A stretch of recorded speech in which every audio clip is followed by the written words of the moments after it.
everybody, welcome to this new course about how to choose a new language to learn. This course is for all levels of language learners, and the goal of this course is to help you find out which language you could learn next, if it is a second language or a new language if you already speak several languages. As there are over 6,500 spoken languages and over 300 sign languages in the world, you might be unsure of which language to learn next. So in this course, I will give you 10 criteria to help you find out your next language to learn. You will also have a class project to do in order to select the best language for you to learn next, thanks to this criterion. I will share a document to use and I will show you an example on how to use it with my own selection. So let's get started. Now let's have a look at 10 criteria to select your next language to learn. Number 1. Spoken or sign language. Do you want to speak or sign the language? You might already know a couple of spoken languages and you are unsure of what to learn now, but why not looking at learning sign language for the language you already speak? As sign language is not universal, you can learn it for different languages and even dialects. On the other side, you might only have your mother tongue and wish to know more about speaking other languages. So this is the first step. Choose if you are interested in a spoken or a sign language. Number 2. Your family origins. Now think about your origin. Are your parents from a different country? Or maybe your grandparents or your great-grandparents? Learning a language spoken by other members of your family could be an important criteria. It is part of who you are, and you might have more chances to also speak the language on a regular basis. Even if the relatives who used to speak the language are not there anymore, it is part of the story of your family. It's more a personal choice, and it might keep the history of your family for generations, as you could also teach it to your children one day. This criteria comes from the fact that we are more likely all descendants of different origins. So why not learn more about it? It is who we are. Number 3. Where you currently live or study. Now, depending if you are currently living or studying abroad, this might apply to you. You could be living in a country where you don't know the language. The example I can think of is usually English speakers having the opportunity to live or study abroad for a year or more, and only speaking English, as they are in a country where they could manage only speaking English, like in Germany or in most Scandinavian countries, as many people do speak English there. So why not taking advantage of it? You would have all the benefits around you: native speakers to talk to, TV and radio to watch and listen, books to read. You could immerse yourself totally, which is the best way to learn and practice a language. Number 4. The culture. So you still don't know which language to learn, but you love Japanese culture, for instance. You love the Japanese manga, or maybe you love the French romantic films, or the German metal music. So why not go a step forward? Everything from the culture of a country can be reused to learn a language. So instead of watching your favorite foreign film in English, you could actually watch them in their original language, with or without subtitle, but still in the native language. I have read articles that learning a language just because you like anime, let's say, for learning Japanese. Well, you shouldn't be learning Japanese just for that. Well, there is more than that in the Japanese culture, but any reason, or even just one reason, is enough for you to start, is enough for you to expand your knowledge, and why not expand this knowledge in the related language? Number 5. The way a language sounds. Have you ever heard people saying that the French language is the sexiest language? That it sounds great. Not so much for the German language. Well, it's very subjective, of course, but choosing a language because of the way it sounds is a great idea, as already enjoying hearing it will help you practice and listen to it more easily. Also, learn a language that you think sounds completely different to anything you know. It could be a good challenge. The choice is yours. Number 6. Traveling plan. Are you tired of using Google Translate during your trip? Or maybe asking a friend to always ask something for you in a shop or in a restaurant? Learning a language for traveling is a good reason, as it will help you understand native and share more with them. Or maybe have a look at languages that are spoken in different countries or even continents, like English, French, Spanish, that you're more likely to find on different continents. Or maybe if you always travel to the same destination, concentrate on this language.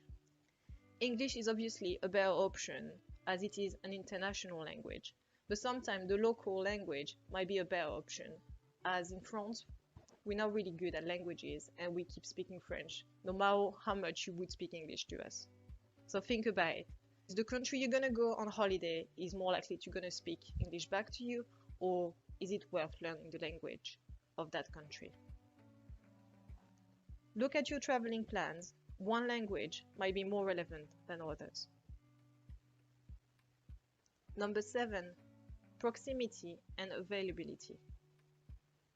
Looking at what language to learn could depend on how close you are to borders with other countries. So from my experience as a child in France, children would choose the language of the country of which border was closer. So for me, Italy was next door, so the choice was made. I've learned Italian. Also, living in the USA, for instance, it might be easier for you to learn French or Spanish than German, because you're close to South America or Canada. Same thing for languages that are spoken in only one country that could be far from you. You need to think, will you ever have the chance to speak with a native? And also, availability is related to cost, as certain languages will have tuition fees that are more expensive if it's taught less than other languages. So make sure you will have the means and the possibility to learn it before starting learning a language that you know won't be possible to be learned. Number 8, are you a linguistic nerd? So do you like grammar? Do you like the way a language is written? Or do you want to learn a language that has a completely different alphabet? So if you're looking for something completely different, why not choose a language like Russian or Chinese or Japanese or even Arabic? Or if you love grammar rules and conjugation to learn, try French, as we are the best in terms of adding grammar rules to anything we say. Try to find where the challenge is, where the novelty is. This actually might be the criteria that you need that will make a difference in choosing your next language. Number 9, business and work. Another reason would be that learning a new language will help you in your career.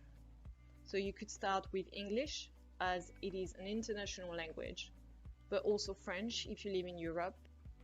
But why not Chinese? They also have a huge economic impact. Or also, maybe, some languages are lacking in the industry you work on. Figure out what could highlight your CV and give you the best chances in your career. Nowadays, speaking 2 languages is almost a norm in order to find a job. Finally, the last criteria to look at is the language you already speak and where it comes from. So to explain, languages are part of language family, meaning that their grammar, their pronunciation, their linguistic characteristic, they tend to be similar. So if you're not sure what to learn at home and you want to learn a simple language, this is what you need to look at. This is what you need to consider. For instance, my first language is French. Therefore, learning Latin languages is easier for me, like learning Italian or Spanish. And starting like this, you could learn a couple of languages from the same language family, and then you could move to a different language family. So for example, after learning different Latin languages, that could be easy for me, like Spanish or Italian, because I speak French in the first place. I could move on to learning Danish and Swedish because they're related, because they belong to the same family. And people who speak several languages, usually they follow that approach to learn as many languages as they can. And lastly, as a quick note, if it's not your second language that you're learning or third language, a quick advice is it's usually easier to learn more and more languages once you've passed 4 languages. That's usually that line to cross is 4 languages. So think about it. If you follow that approach with the language family, find 4 languages or 3 other, let's say, 3 other languages that are part of your language family, you would have achieved the 4 languages already, and then move on to different language family to consider more languages to learn. So that's it for all the different criterion on how to choose a language. In the next video, we're going to have a look at a class project and at a table to actually help you decide which language could be the best to learn for you. Now let's have a look at your class project. So you can download the PDF document that is in the class project section that will give you all the information that you need to know about this class project and how to choose a new language to learn. So what you need to do is you need to complete the table. You need to add different languages that you're thinking of learning. So depending on the criteria, that can give you some ideas, or maybe you already have some ideas but you're not sure. Maybe you want to learn a couple of languages but you don't know which one is the best for you. So just select a couple and then we're going to complete the table. Share your result and let us know which languages you are now planning on learning. I'm really looking forward to actually get that feedback and to see which languages people are planning on learning. It'll be very interesting. But first of all, I'm going to show you how to use the table. So I'm going to put 2 languages that I am planning to learn. However, I don't know which one could be the best one for me to learn first. I could learn both of them at the same time, of course, but I'd rather learn maybe one at a time. So we can see between the 2 languages which language has the most criteria according to the list that I've given. So let's have a look. So this is the table that you can download in the class project section. It summarizes all the different aspects that we've seen in the course, and I've put 2 languages that I'm thinking of learning, which is Polish and Italian. And then all you need to do is actually think of each reason and write down if it's actually interesting about the language that you want to learn. So let's do those 2 for me. I'm just gonna write that down. So let's say for the first criteria was is it a spoken or sign language? In both cases, I'm interested in a spoken language, so they're both spoken language, so that doesn't matter. You can, if you had an hesitation between spoken and sign languages, you would write spoken or sign, depending on that. The second criteria is this language related to your family origin? So for Polish, it is, as my grandparents were Polish on both sides. Italian, it's not. Is it the language of where you currently live? It's not, because I'm based in the United Kingdom, so I'm not taking anything for both languages. Are you interested in the culture related to this language? I would say yes for both, as I do listen to music in Polish and in Italian, so I would put yes, and I've watched movies for both, in both languages. Do you like the way it sounds? It's a yes for both. Do you want to learn it because of some traveling plan? Definitely, because I've been to both countries. I've been in Italy and I've been in Poland, and I've actually tried to speak the language a little bit, just a couple of words, but I'm not fluent, or I'm not even advanced level. So definitely a yes on this. Will it be easy to learn due to availability and proximity? So on this one, I would put yes for Italian, not for Polish, because unfortunately I don't have any native speaker that I can speak with in Polish. It's not really something that I can speak on a daily basis, so I wouldn't put it as it's very available to me at the minute. Italian, it is a little bit more, as I can speak to Italian speakers at work, so I can use a bit of my Italian skills at work, so I would put a yes for this one. Are you interested in the linguistic part, the grammar, new alphabet, new writing? So for Polish, what's interesting is you've got more letters that you don't have, for instance, in French for me, so that would be definitely a yes. I wouldn't put that for Italian because it's very similar to French, so it's not really something new to me or something that I'm really interested in as much, so I wouldn't put it for that. Will you use this language for work purposes? Polish, definitely no. It's more linked to the origins of my family. I don't see myself using it for work per se.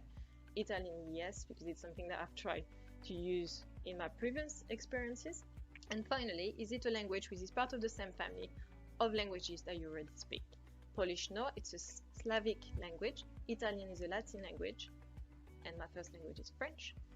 It's a yes. So you can just look at that, and if you're really unsure, I don't know which language I want to speak, I don't really know which language I want to learn, you can just look at it. So for Polish, I have 6 criteria. Italian, I have 7. So technically, it would be more interesting for me to learn Italian. I have more interest in it. So it's a good way to have a look at that. So you can do the same thing.